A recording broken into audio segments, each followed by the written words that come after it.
They were to meet at Balintawak to discuss the steps following the discovery of the Katipunan, which spread throughout Manila in the suburbs. That same Yung night, guest ka lang, August tapos 19, magiging kasama. 1896, Bonifacio, accompanied by his brother Procopio, Emilio Jacinto, Tito Plata, and Eduardo Rosado, slipped through the cordon Spanish sentries and reached Balintawak before midnight. Pio Valenzuela followed them the next day.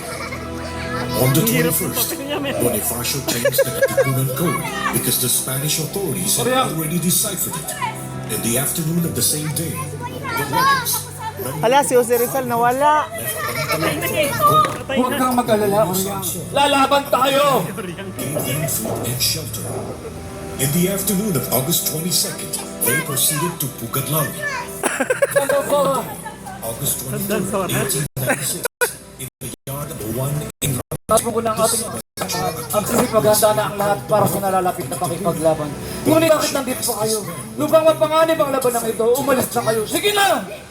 Despite the objection of his brother-in-law Chodoro Plata, Maikli na lang ang panahong natitira sa aking buhay. that being the Iba case, kayang humawak ng Bonifacio armas. said, Ngunit gagawin ko ang lahat para maging malaya lang ang to ating bayan. symbolize our determination to take Mag-iingat up ko. arms. The Kapatid, men atras tayo immediately na! tore up their cedulas. Long live the Philippines. This event marked the so-called cry of Balintawak, which actually happened in Pugadlaw. Katipunan! Magsitayo kayong lahat! Makinig kayo at mahalaka ang mga Kasama ba sasabihin talaga ko. kami? Napakarami na. Napakarami na ang naging biktima ng mga Espanyol. At mas marami pa ang mamamatay kapag hindi natin pinigilan ang kanilang pang-api!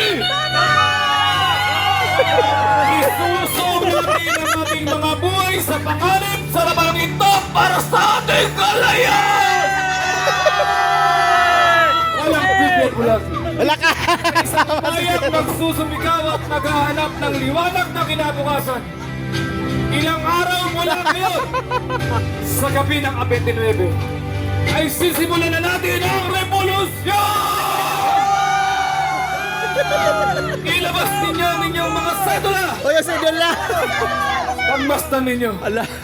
Pagmasdan Ba't ako ninyo ang nasali? munting papel na ito! Ang munting papel na umaalipin sa ating lahat! Panahon na! Panahon na upang ating wakasan ang ilang daang taong pananakop ng Espanya sa ating ilang bayang Pilipinas!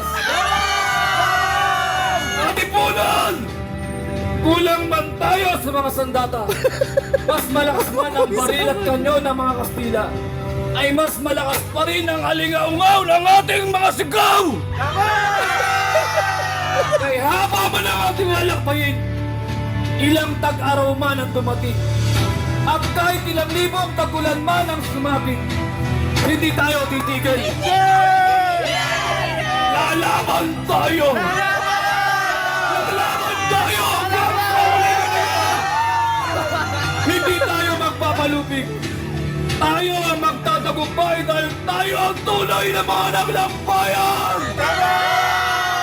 Tayo ang nagmamayari sa lupay ito.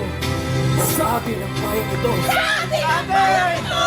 Kaya para sa ating kalayaan! Sabay-sabay natin muna! Wala si Dula. Mabuhay ang Katipunan! Mabuhay ang revolusyon! Mabuhay ang taas-taas ang galang-galang ang Katipunan na mahalang ng bayan! Mabuhay ang Pilipinas! Malaya!